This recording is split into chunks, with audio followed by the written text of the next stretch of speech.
So welcome everyone. We're thrilled that you're here. I'm Bridget Sullivan from the Mount Holly Conservation Trust, and I'm happy to see all of you here today and have you join us in the dedication of the Doolittle Block of the Awasos Wildlife Area.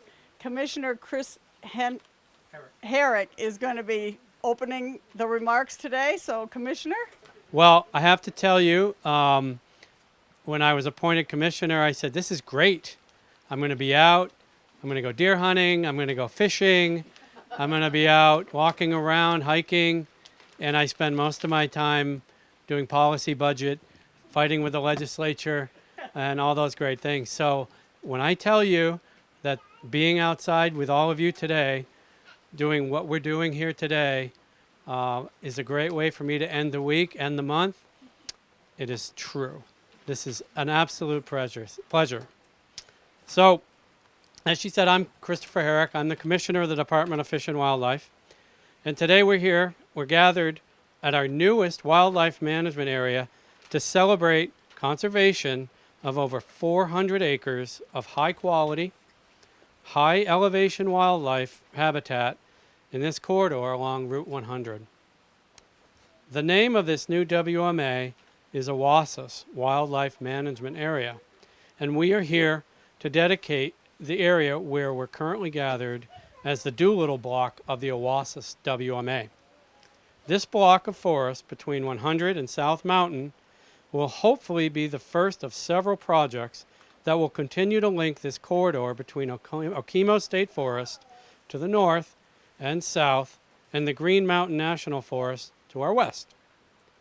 This important block of public land stretches up toward the summit of South Mountain with stands of beech trees, intact wetland complexes, cliff faces, and headwater streams of the West River.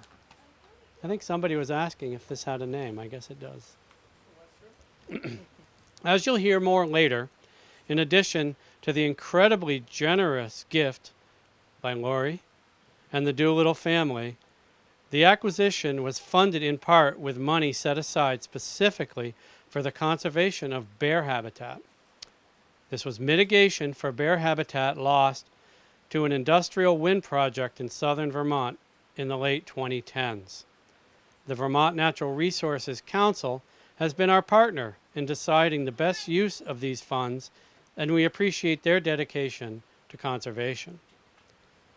Awasos is the Abenaki word for bear, translating literally to one who walks beyond.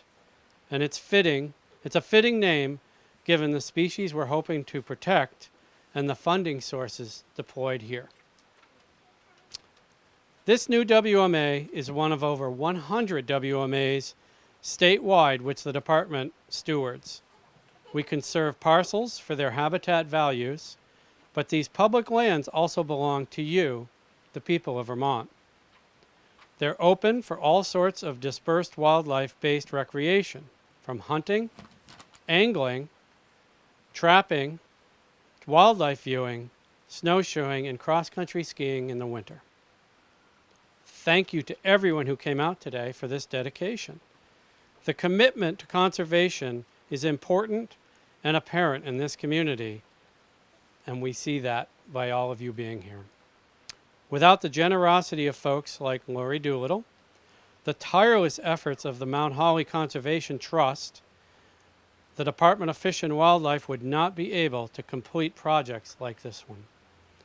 The conservation of these parcels will leave a lasting impact for fish and wildlife of Vermont and people like yourselves who come to these wild spaces to be reminded of our place in nature. I'd like to thank the staff of the department who worked to bring these parcels into public ownership. Will Dwayne,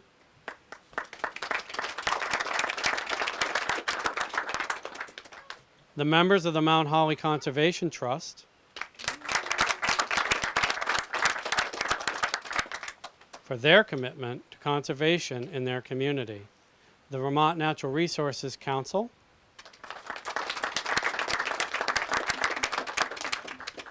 the towns of Weston and Mount Holly, and especially Lori Doolittle and the Doolittle family.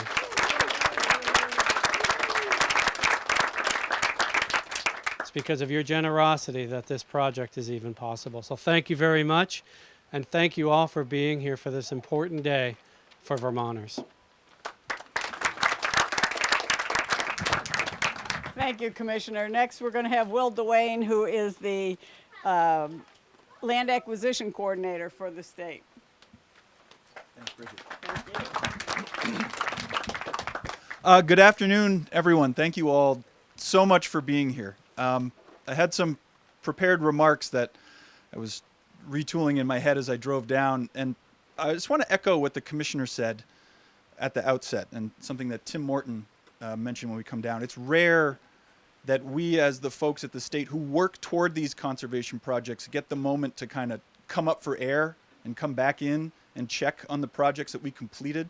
So with all sincerity, I want to echo what the commissioner said, that events like this are the sweetest part of this work that we do. And so without the efforts of everyone who's here, we wouldn't have these professional successes and these conservation success stories. So again, just a thank you for making this all happen. We have a lot of staff involved in these projects, and obviously this conservation outcome wouldn't have occurred without Lori and her family's generosity. I'm relatively new to this work. I started doing conservation projects in 2021 and quickly came into contact with Bridget and John from the Mount Holly Trust. And we often talk at the Agency of Natural Resources about good conservation outcomes or okay conservation outcomes. This is an elite conservation outcome. This is the gold standard by which I hope to strive for all of the projects that we do. We're a relatively small staff department. We've got statewide coverage, and we can pull off about, 8, 9, 10 of these a year if we're doing well. And if they could all go as well and have successful an outcome of this, we'd be holding events like this every month across the state. As the commissioner said, part of the funding that the department brought to the table was mitigation money from an industrial wind project down in the southern part of the state. But the vast majority of the funding that made this possible came directly from Lori's generosity. So again, just wanted to say thank you to you and your family for being so conservation minded.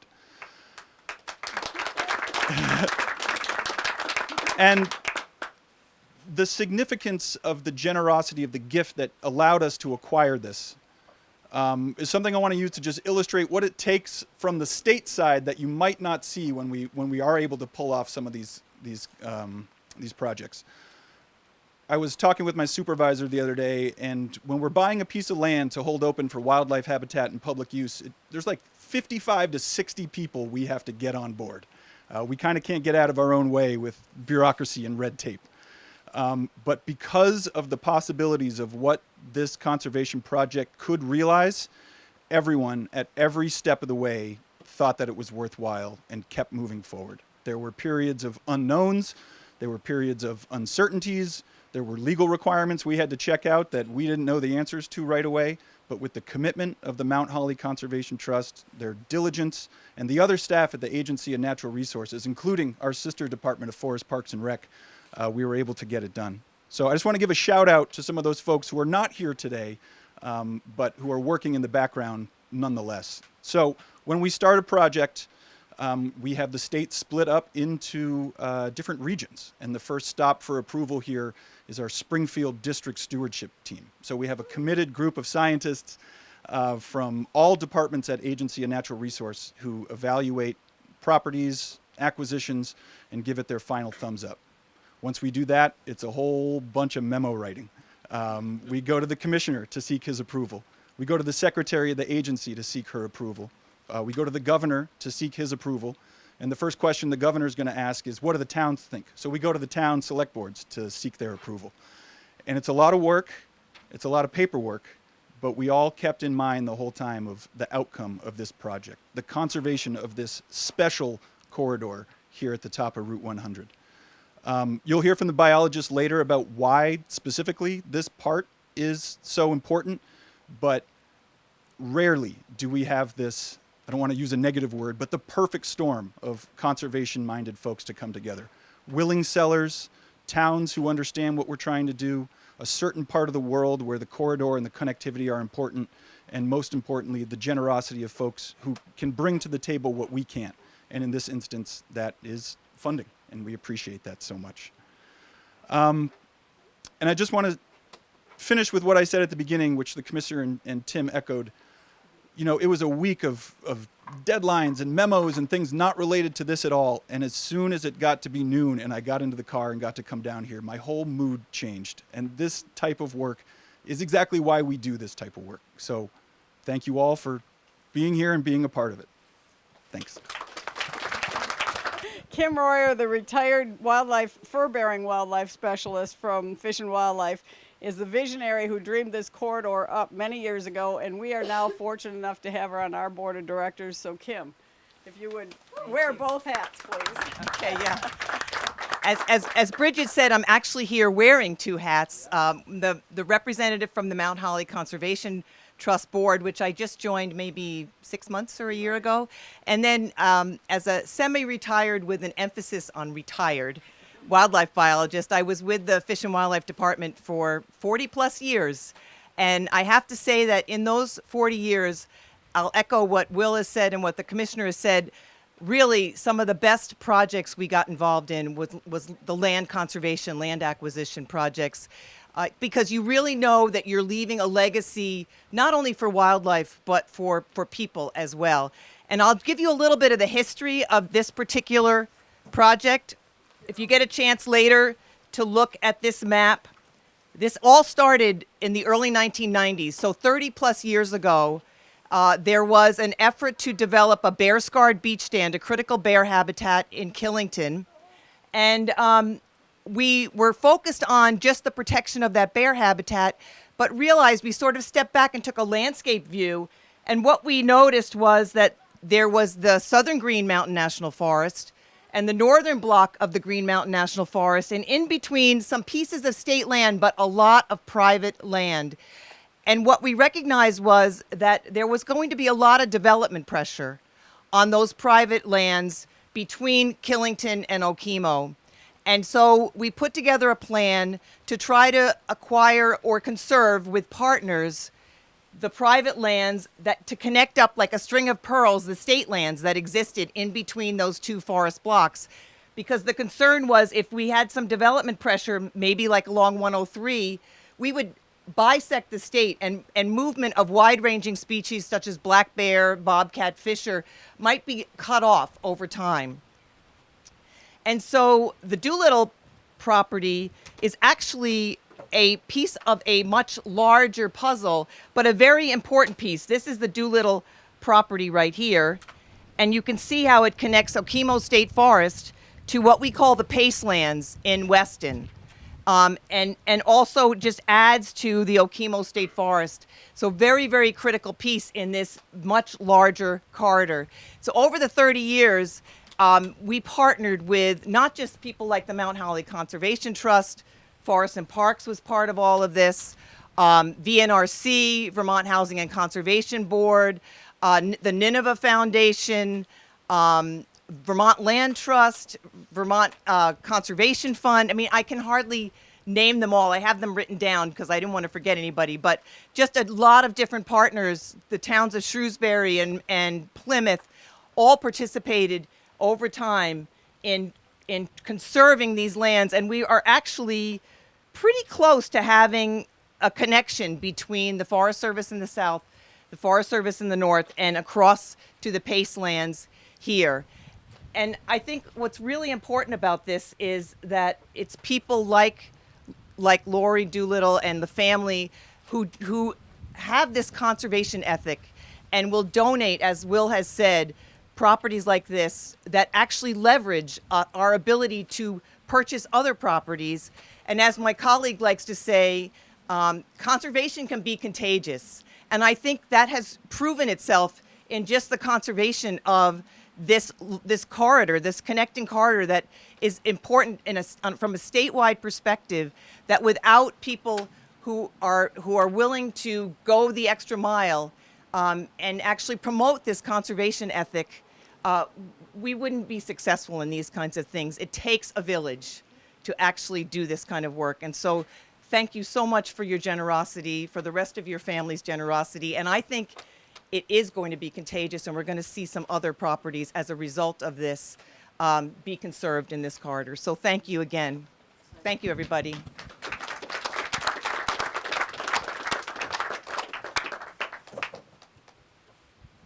It's my pleasure to introduce the forester extraordinaire in this area, Tim Morton, who is like his partner at Fish and Wildlife, Chris Bernier, who could not be here today. Tim is a get-it-done kind of guy, no roadblocks at all. It's been a pleasure to work with both of them. That's right. I didn't say that. Commissioner's here, I knew better. There will be some repetition in what we all say, and I think it's a good thing when great news gets repeated. You know, bad news gets repeated a lot, and great news is hardly heard. But today, we really have some great news on this project, and I'm glad we're saying it over and over and recognize it. We, as Will said, we often do projects, and we get them done, and we move on to the next one. And we don't take enough time to celebrate our achievements, and I'm very thankful that the Mount Holly Conservation Trust does, because we would forget to do that if it wasn't for them. For me, it's a privilege to be a small part of this significant conservation project, and I'm deeply grateful to be part of this project. It's a legacy that is going to last for hundreds and thousands of years, and I think it's something to be proud of for everybody that was involved. I first became aware of this land 25 years ago when I was blazing and painting boundary lines on Okemo State Forest to the north here, probably a mile and a half, and I'd had a day where I was seeing nothing but sugar maple after sugar maple after sugar maple tree. It was really getting kind of boring. And I came to this area that was next to this property, and I started seeing multiple game trails going back and forth from the state forest onto this landscape. And there were beat down trails going back and forth of bear, moose, bobcat, fisher, deer. It was really a animal dense part of Okemo State Forest, and they were spending as much time on this parcel as they were the state forest. So I knew it, we all knew it was important. We spent many years trying to engage with the owners of this parcel through the regulatory process, through monitoring and getting compliance with AMPs and current use and Act 250, when the land really was headed in a direction that would have not been a good direction for wildlife. There's extensive road system, plans for subdivision, lots of poorly installed stream and structures and drainage structures. And so there was a lot that could be done better here. And I myself kind of gave up, you know, as the junk accumulated and the roads kept expanding, and we kept pursuing it, mostly Kim Royer, Jay Majowski, my former supervisor, and Nancy Bell, the three real brainiacs of this whole project all those years ago. I did want to speak a bit about the naming. We really did think about this hard. Naming parcels becomes more difficult with every passing year, but it also becomes something that I recognize is important and significant. And we worked with our Abneki contractor who gave us suggestions about those type of names. We worked with our stewardship team. We came up with a lot of really bad ideas that sounded really stupid. And we almost settled on one, and we agreed to a name, and Chris stayed up all night thinking about it and sent us all an email the next day and said, no, we're not doing that. And so we went back to the drawing board. And we wanted to recognize the significant contribution of the Doolittle family, as well as the Native American culture that we know used travel corridors to the south and north of us on Okemo State Forest for millennia, much like the wildlife are using them. And we wanted to recognize black bears because it's such an important part of this project. So that's where we settled on the Awasos WMA, which literally is black bear, as someone else said, the one who wanders through. And the block name, Doolittle Block, Doolittle Lands, is also a really important naming opportunity for us, and it's one that I get to do without asking permission. And so we did this to recognize the Doolittle family, and recognizing that the Awasos WMA we think is going to continue to grow. And we're going to add blocks to this parcel and this project and this idea.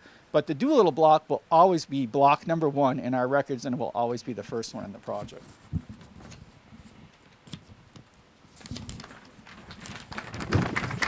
I didn't pause on purpose for clapping.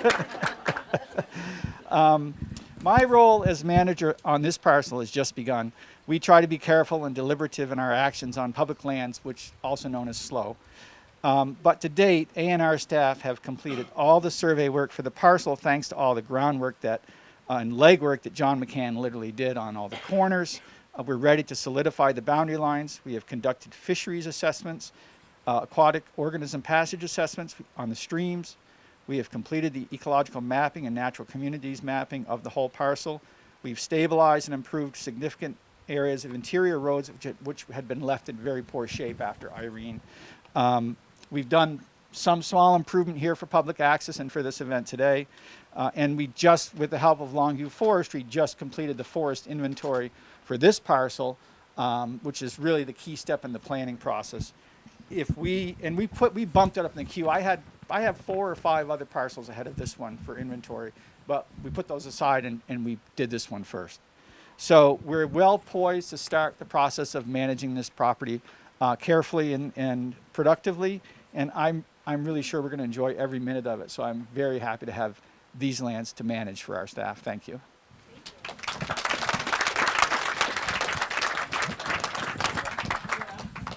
I would ask Pete to come up and say some words about your dad and about this is a whole conservation program. In this family, we're sometimes competitive with each other. So I think I might have had a first today. We got a little lost coming over here, and so lost in so many turns that I might have been the first to pee at the Awasos Wildlife Area. My name is Pete, son of Lori and Pete. As you saw, the whole family's here. We're so happy. My parents were born in the Midwest, specifically Ohio.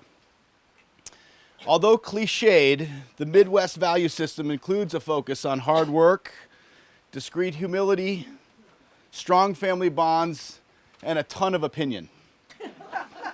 Midwesterners, as you know, are also known for their amazing sense of humor. Repetitive jokes permeated throughout our households growing up. Did you hear about the merger of Stop and Shop and A&P? What's round on the end and high in the middle? There you go. Our upbringing and priorities always surrounded a few key areas: land, education, and legacy. Land symbolized many things to this family: beauty, nature, preservation, location, location, location. Yeah. Education started out as a focus for us on good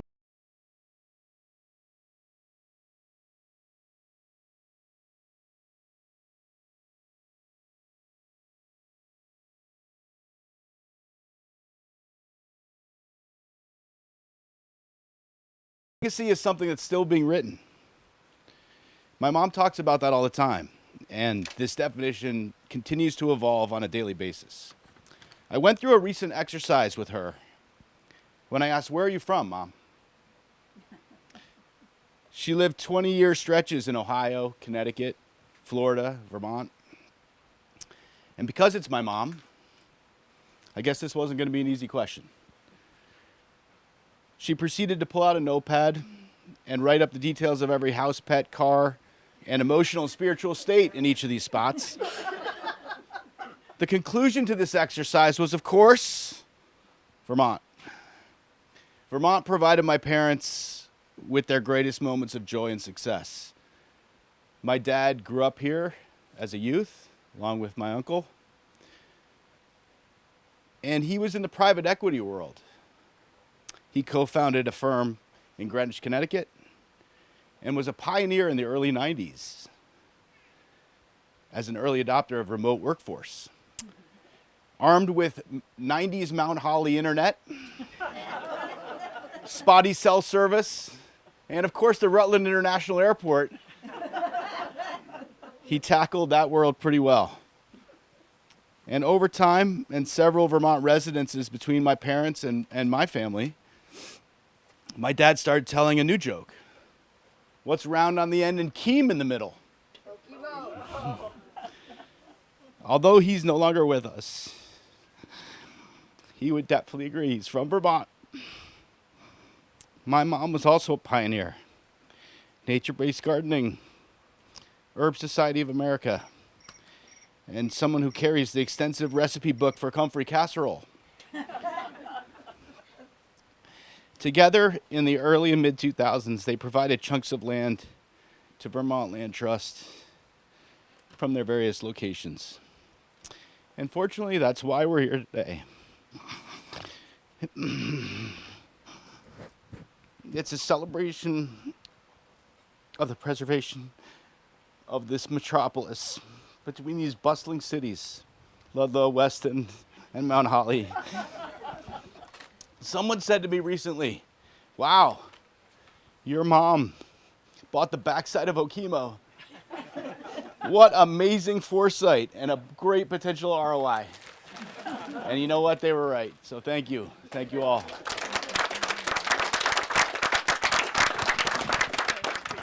Wow. This is, I can't tell you how heartwarming this is for me. And those of you all who are here, it is just so special and such a wonderful opportunity for us to share and learn and actually have a kind of a culmination of a life that truly, as you can tell, we have just so much enjoyed. Thanks to Zoom, I live in Florida, and thanks to Zoom and my wonderful friendship with Bridget, several years ago she asked me to join the Mount Holly Conservation Trust. Little did I know that the Ryans in Fort Pierce, Florida, were going to put this property on the market. And of course, the rest is history. And it is in no small fault of Bridget and John that this has taken place. I can't even tell you how hard they worked to make this happen. And they just did not give up when even I was ready to say, come on, this isn't going to happen. And it has.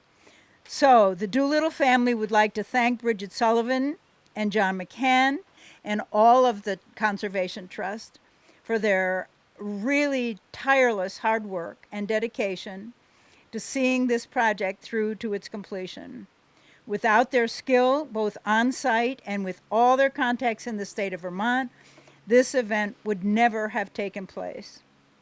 The Doolittle family, and you can see they are truly thrilled to be able to bequeath this land to Vermont in perpetuity. May all the visitors, people, and animals enjoy this forever open space.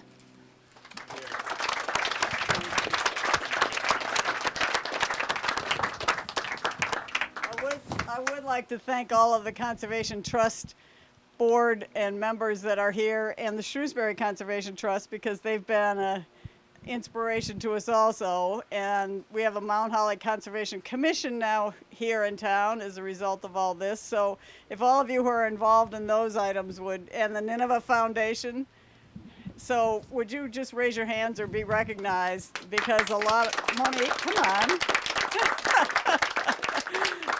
So it's just really been, I want to say a pleasure, but it's been like pulling teeth over the years as we have conserved more than 2,000 acres now in Mount Holly and a few forays across the line, but we try to stay within our boundaries.